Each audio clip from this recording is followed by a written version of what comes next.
Por mucho gusto vamos a recibir al profesor Robert Silva, es el presidente del Consejo Directivo Central de la Administración Nacional de la Educación Pública. Gracias por estar aquí. Gracias por la invitación. Bienvenido. Un gusto. Son tiempos en que sobra la información, es decir, tenemos la Biblioteca de Alejandría multiplicada por 100.000 al alcance de la mano y sin embargo hay cosas, informaciones cruzadas que llevan a este tipo de cosas. El ministro dice una cosa, el otro dice miente, ustedes dicen que no ha habido recorte y FENAPES dice que en 2021 la ANEP sufrió un recorte de su asignación presupuestal de unos 71 millones de dólares y en este año el ajuste se profundizó superando los 80 millones de dólares en 2020. En promedio, cada docente trabajó 19 días al año gratis en comparación con 2020 para posibilitar ese recorte. 140 millones de dólares de recorte, dicen acá 150. No, se equivocan, no tienen clara ni las básicas, porque ahí dicen que hay una asignación que se recortó 150 millones de dólares. Bueno, están equivocados porque la asignación que la ANEP ha tenido, tanto en el presupuesto del año aprobado en el 20 como la rendición aprobada en el 21, en todas tuvo incremento en la asignación presupuestal. O sea que decir que la asignación tuvo ese recorte no es cierto. Además, primero empezaron con 40, luego con 60, subieron a 80, ahora llegan a 150, en una situación claramente de tratar de demostrar con su discurso o a través de su discurso que hay distintas situaciones que afectan a la educación y que todo pasa en marco de ese supuesto recorte presupuestal. Hay una calificación, esto es la portada de la página de FENAPES, de la web de FENAPES, hay una calificación político, casi que político partidaria permanente, hablan de el retorno a las políticas educativas neoliberales de los 90. Claro, sí, es el discurso que han mantenido siempre. Yo digo una cosa que la tenemos que tener todos claro, ¿no? Mientras ese discurso sigue de neoliberalismo, que se mercantiliza la educación, de que se somete al mundo del trabajo a la gente, de que los organismos internacionales gobiernan la educación de este país, mientras ese discurso que ha venido estando durante todo el tiempo que se ha intentado hacer algún cambio, inclusive en el gobierno anterior, privatización de la educación, todo esto, hay miles que en las zonas periféricas siguen abandonando, siguen fracasando y siguen sin tener las oportunidades de tener éxito en su vida, porque no logran mantenerse en el sistema educativo, en muchos casos expulsados. Y algunos siguen con esos discursos vacíos de contenido y discursos que, lo digo como lo he dicho en las sesiones de CODICEN, son absolutamente falaces, son mentiras, no es cierto lo que están diciendo. Estamos trabajando por cambiar la educación de este país, que lo necesita y lo sabemos todo, para darle oportunidades a todos los ciudadanos, a todos los que concurren a la educación, pero en particular a los que menos tienen. Usted menciona entonces que no hay recorte, más allá de lo que por lo menos pone sobre la mesa el gremio, pero lo que sí dicen que hay menor gasto en la educación. ¿Es así? ¿Realmente se invierte menos en la educación pública? Nosotros tuvimos una menor ejecución por una consecuencia lógica, que fueron durante los años de pandemia, más allá del déficit que heredamos del gobierno anterior, que tiene relación con la falta de recuperación salarial, que el mundo entero no tuvo. Si ustedes incluso se fijan en lo que pasa en algunos países, incluso vecinos, la pérdida del salario real fue mayor que en el Uruguay. Pero por suerte, ese problema de ejecución, si se mira la ejecución, que es 50% responsabilidad del gobierno anterior, porque no hubo incremento adicional de recuperación en el 2020, que es el presupuesto del gobierno anterior, y tampoco en el 21 en situación de pandemia, se recupera ahora, y de aquí al 2025 un 5.7 de recuperación salarial más allá de los aumentos. Esto quiere decir que, por ejemplo, un docente va a tener algo así como un 10% o un poco más de aumento en enero del 2023. Yo creo que es una buena cosa que logremos firmar ese preacuerdo que tenemos, transformarlo en un acuerdo y vamos a atender esa situación de salario. ¿Y para mantener ese nivel que se pide es administrar mejor esos gastos? Yo creo que no hay duda que la administración tiene que generar acciones más eficientes. Para que no se generen más pérdidas, a eso me refiero. Claro, a ver, si usted abre un grupo de más en un lugar que no se precisa, en un mismo turno, dos grupos del mismo grado con pocos alumnos, es gastar mal los recursos. Y eso es así. Y hay que decirlo. Y hay gente que no le gusta alguna de las acciones que nosotros tomamos para optimizar recursos. Pero ¿saben qué? La educación se financia con la plata del pueblo, cuando paga sus tributos. Y por lo tanto nosotros tenemos que ser celosos guardianes. Porque a veces nos pasa, y la gente que nos mira seguro lo sabe, porque le toca vivir, porque estamos en proceso de mejora, pero queda mucho para seguir adelante, que sobraba en un lado, pero faltaba en el otro. Entonces, nuestra responsabilidad es distribuir los recursos de la mejor forma.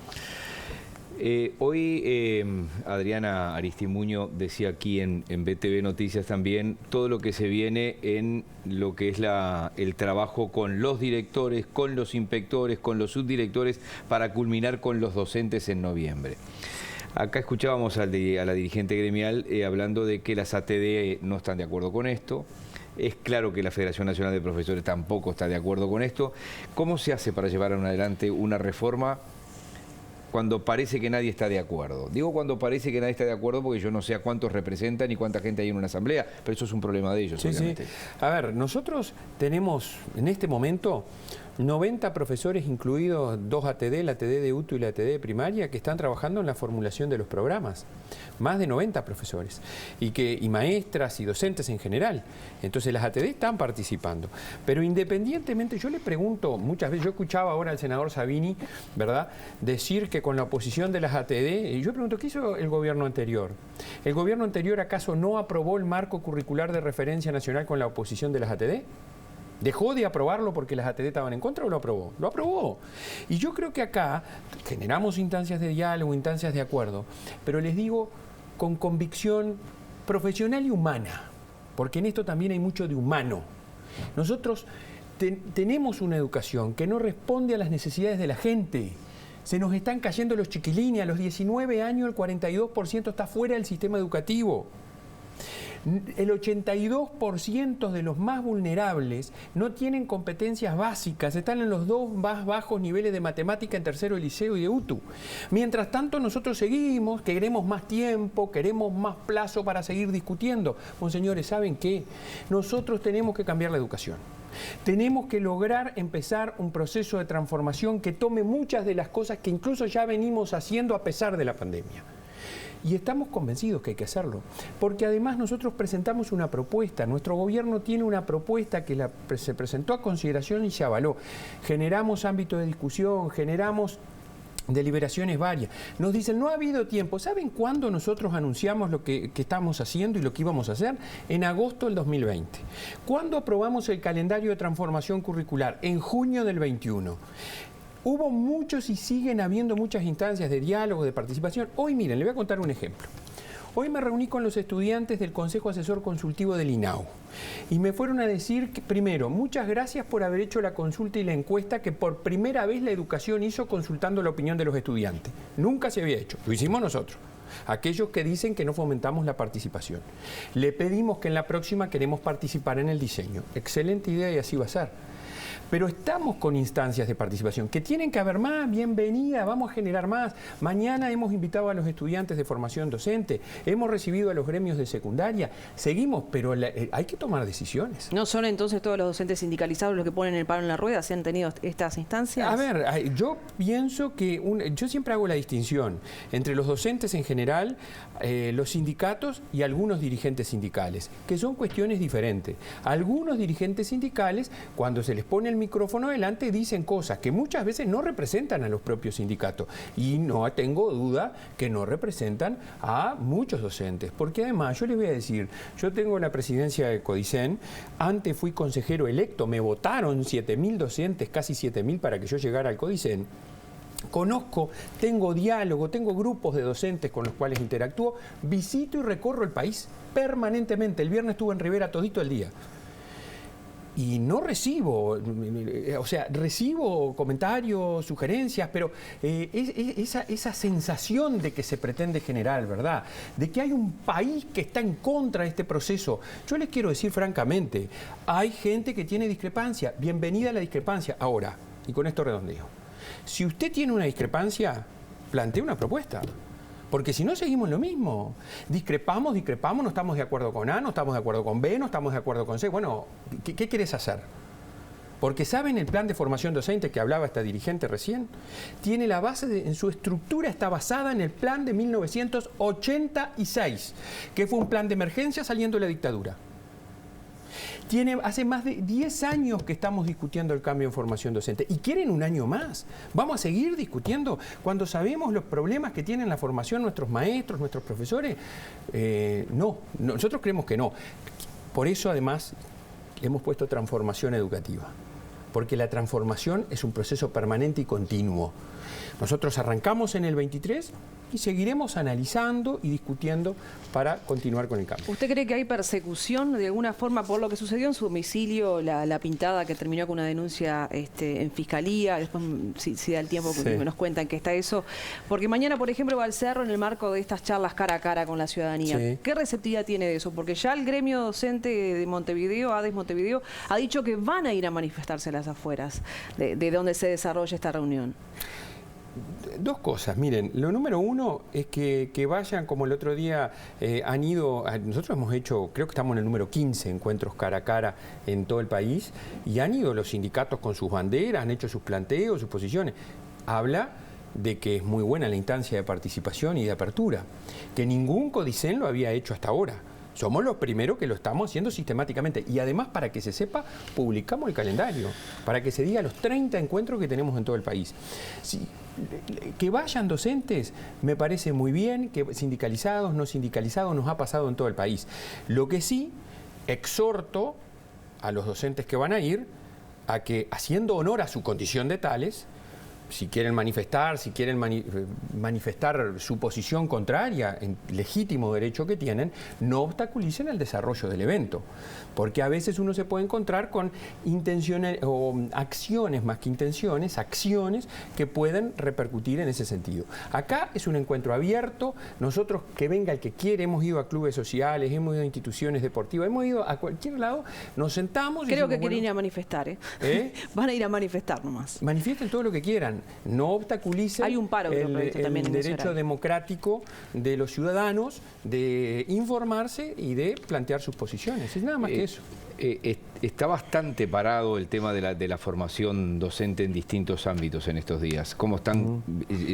Obviamente el presidente dijo, bueno, esto está vigente desde el gobierno de Mujica, ¿no? Diciembre del 2010, que se ocupa un lugar. Porque esto no tiene que ver con la LUC. Le digo a la gente que las desocupaciones de los centros de estudio y todo lo que es público viene del ya 2010. estaba el 2010. Lo que se agregó con la LUC fue los privados. Está todo parado por todos lados.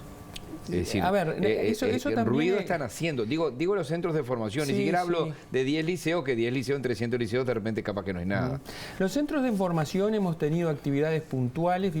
Fíjense que no es que es como esa sensación que quieren dar. Está todo el país parado. Ocupan todos los centros. Yo quiero decirle que no es así. Ocupan puntualmente un rato un centro educativo y lo desocupan.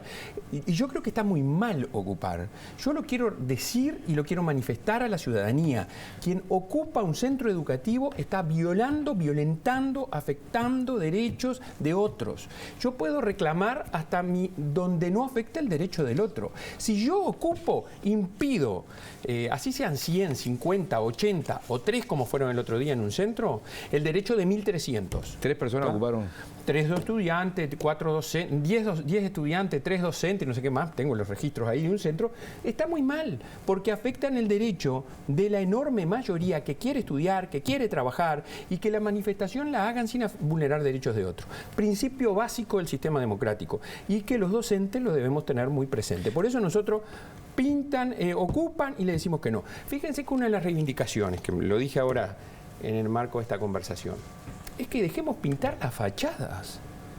Sí. Las fachadas son nuestras, tenemos derecho a enchastrarla, vandalizarla, pintarla, quizás como hicieron en mi casa, porque creen que eso está bien. Pues señores, está muy mal. No se puede vandalizar edificios públicos, como tampoco los domicilios y los hogares de las personas. Entonces nosotros les tenemos que decir, cuesta a veces, yo les confieso que cuesta que yo ante un estudiante de docencia le tenga que estar explicando que está mal que vandalice, que está mal que raye y enchastre una fachada, porque entre otras cosas, además de ser un edificio público y de todos emblemático de la educación, como el IPA, por ejemplo, que da vergüenza como lo dejaron, sale miles de pesos recuperar esa fachada. Miles, y va a pagar la gente con su plata, es la que paga eso. Nos dicen que no tenemos más tiempo. FENAPES, en esa portada de su web, es la última de mi parte, dice que las verdaderas urgencias no se priorizan y se pone foco, aunque no dice Robert Silva, debería decir acá, y Robert Silva pone foco en aquello que redunda en imagen personal y preelectoral. Ya lo tienen como candidato, además. Le han sumado al discurso ese modus operandi, porque a veces el criterio de algunos dirigentes, por suerte no de todos, porque si ustedes miran eso, es FENAPES. FENAPES es la que está encarnizada con ese tema. Tratando de generar como que todo este proceso que estamos llevando adelante y que el país precisa tiene un rédito futuro que ellos lograron visualizar y lo están poniendo frente a la sociedad. Bueno, mire, señores, no es así. Nosotros venimos trabajando por la educación de hace muchísimos años. A mí no me van a decir que lo que es trabajar por la educación lo vengo haciendo en diversos ámbitos y diversos lugares que tengo 25 años, que fui secretario general del Consejo de Educación Secundaria. O sea que hablo con propiedad de los temas, con mucho orgullo, con mucha pasión, con mucho profesionalismo y le digo a la gente, la educación de este país tiene graves problemas, sobre todo para los que menos tienen. Y sobre todo también muchas veces para los hijos de la clase media, como soy yo, los que van a las escuelas públicas de 4 horas, los que van a los liceos públicos. Y nosotros, con la responsabilidad que tenemos que arbitrar medidas para cambiar la educación. Y es lo que tenemos. Miren, se aprobó un marco curricular nacional espectacular, hecho por profesionales uruguayos. Se aprobaron progresiones de aprendizaje de las competencias. ¿Y quiénes creen que hicieron eso? ¿El Banco Mundial? ¿El Banco Interamericano? No, fueron docentes uruguayos que se sentaron a trabajar de primaria, secundaria y UTU y produjeron un documento o documentos curriculares que el Uruguay no tenía. Y es la primera vez que los tiene. Muy bien. A mí lo que me preocupa de todo esto es que en el 2024 hay elecciones y en el 2025 capaz que no está este gobierno y todo lo que arranca se cambia, como pasó con la ley de educación del 2008 también. Sí. En fin. Nosotros, quiero dejar constancia expresa, y la gente que perteneció a la educación en el gobierno anterior tiene clarísimo que hay una cantidad de cosas que nosotros mantuvimos y las que no hemos mantenido porque tienen evaluación o tienen una visión distinta. Tomamos insumos del marco curricular anterior, hicimos uno nuevo que a nuestro criterio es el que país precisa, pero toma mucha cosa del anterior. No puede llegar un gobierno y cometer el error que, por ejemplo, cometimos hace varios años atrás, cuando un proceso de transformación y cambio y reforma como lideró Germán Rama fue devastado en varias de sus etapas y de sus acciones. Sí, el día de hoy Mujica reconoce que muchos puntos fueron buenos de todos modos. Sí, lamentablemente muchos de ellos se quedaron por el camino. Gracias, Robert Silva. Gracias a ustedes, un gusto.